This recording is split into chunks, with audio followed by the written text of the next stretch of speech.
Assalamualaikum warahmatullahi wabarakatuh. Kami dari kelompok 3, di sini kami akan menjelaskan mengenai automatic water level controller using Arduino yang dimana termasuk ke dalam sistem minimum. Sebelumnya, kami akan memperkenalkan diri terlebih dahulu. Perkenalkan, nama saya Vira Risma Febrianti dengan NIM 2200559. Perkenalkan, nama saya Hilmi Ramdan Setiawan dengan NIM 2200075. Perkenalkan, nama saya Muhammad Rizky Atami dengan NIM 2202116. Selanjutnya, kami akan menjelaskan terlebih dahulu mengenai background project yang telah kami buat. Silakan kepada Hilmi. Baik, saya di sini akan menjelaskan tentang background project dari project kami ini. Air merupakan salah satu sumber daya yang paling vital bagi kehidupan manusia. Pengelolaan air yang efisien dan efektif sangat diperlukan. Salah satu aspek penting dalam pengelolaan air adalah pengaturan level air dalam tangki penyimpanan. Pengisian dan pengosongan tangki secara manual seringkali tidak praktis dan bisa mengakibatkan pemborosan air serta energi. Seiring berkembangnya teknologi, berbagai solusi otomatis untuk mengendalikan level air telah dikembangkan. Salah satunya adalah Automatic Water Level Controller. Teknologi ini menawarkan kemudahan dalam memantau dan mengatur level air secara otomatis tanpa intervensi manusia yang berkelanjutan. Penggunaan microcontroller seperti Arduino dalam sistem ini memberikan fleksibilitas dan kemudahan dalam perancangan dan juga implementasinya. Selanjutnya adalah Project Goals ataupun tujuan dan fungsi sistem dari Automatic Water Level Controller ataupun proyek kami. Yang pertama adalah pengelolaan air yang efisien dan efektif, seperti dalam pengaturan level air pada tangki penyimpanan. Yang kedua adalah sistem ini juga membantu dalam mencegah kerusakan pompa akibat pengoperasian yang berlebihan atau bekerja tanpa air, dry running, yang bisa mengakibatkan overheating dan kerusakan pada pompa. Selain dua alasan di atas, terdapat banyak alasan lain seperti mencegah pemborosan air, mengurangi intervensi manual, dan juga efisiensi energi. Kemudian saya juga akan menjelaskan dari proses kerja sistem tersebut. Yang pertama adalah inisialisasi sistem, atau Arduino dihubungkan terhadap sensor level air, relay, dan juga pompa air. Kemudian yang kedua pendeteksian level air.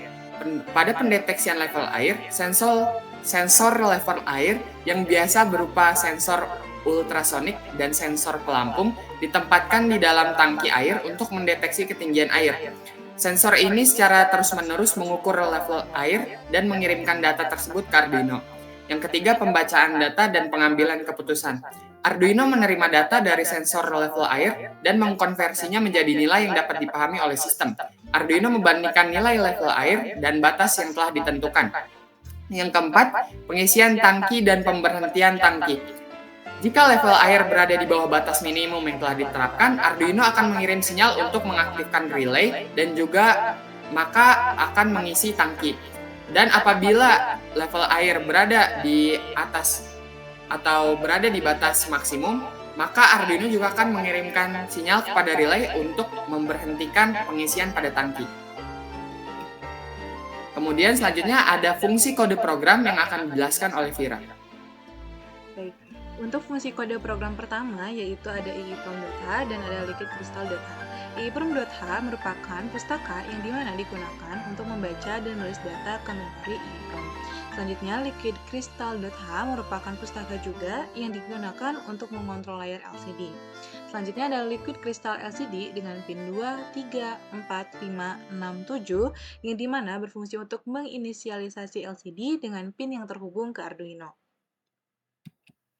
Selanjutnya, yang pertama itu ada duration. Duration ini digunakan sebagai waktu yang diukur oleh sensor ultrasonik.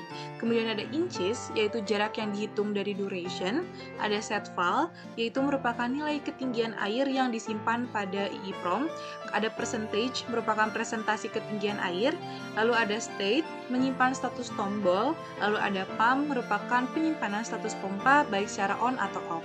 Selanjutnya, itu ada fungsi kode program yang selanjutnya, yang bagian bawah, yang dimana fungsi program tersebut merupakan sebagai fungsi mengatur layar LCD, mengatur mode pin, membaca nilai ketinggian air yang disimpan di dalam EEPROM. Lalu, fungsi kode program selanjutnya yang dimana void loop hingga ke bawah itu merupakan fungsi program untuk mengukur jarak menggunakan sensor ultrasonik, menghitung presentasi ketinggian air, menampilkan presentase ketinggian air pada LCD, mengendalikan status pompa berdasarkan ketinggian air, menampilkan status pompa dan mode, baik itu secara auto maupun secara manual pada LCD, dan menyimpan nilai ketinggian air baru ke EEPROM saat tombol ditekan. Dan fungsi kode program yang terakhir yaitu long microsecond to inches yang dimana itu merupakan pengubahan waktu pengukuran menjadi jarak dalam inci.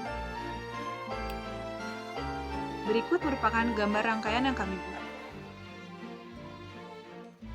Untuk penjelasan fungsi komponen akan dijelaskan oleh Rizky Hatami.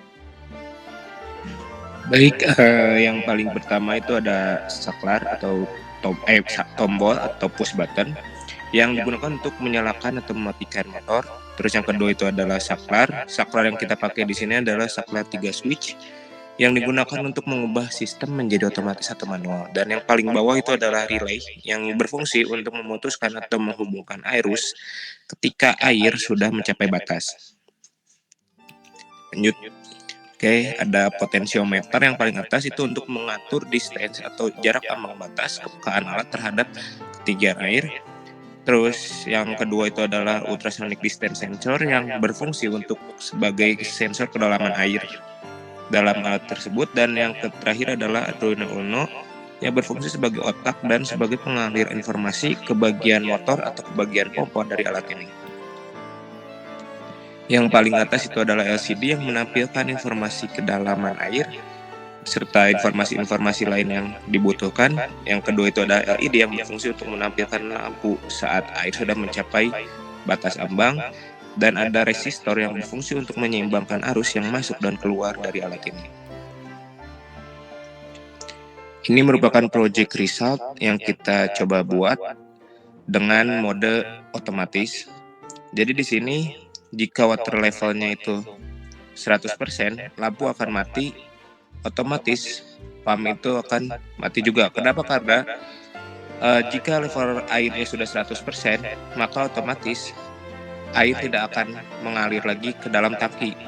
Jika air sudah mendekati ke angka 0%, maka air akan mengalir lagi atau pump akan menyala, otomatis lampu juga akan menyala. Begitu. Selanjutnya,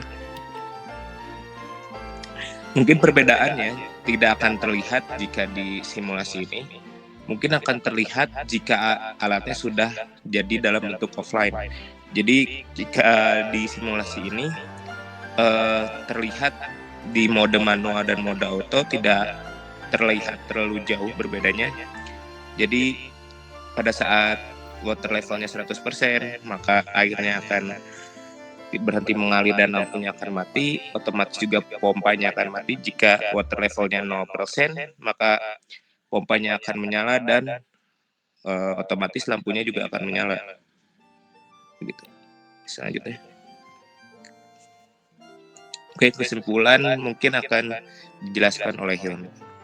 Baik, untuk kesimpulan, secara keseluruhan, Automatic Water Level Controller menggunakan Arduino merupakan solusi teknologi yang efektif untuk mengelola level air secara otomatis. Ini tidak hanya menghemat waktu dan tenaga, tetapi juga mendukung penggunaan sumber daya yang lebih berkelanjutan. Dengan demikian, sistem ini berpotensi memberikan dampak positif yang luas dalam pengelolaan air di berbagai sektor. Mungkin cukup sekian yang bisa kami sampaikan. Mohon maaf bila ada kesalahan kata. Terima kasih atas perhatiannya. Wassalamualaikum warahmatullahi wabarakatuh.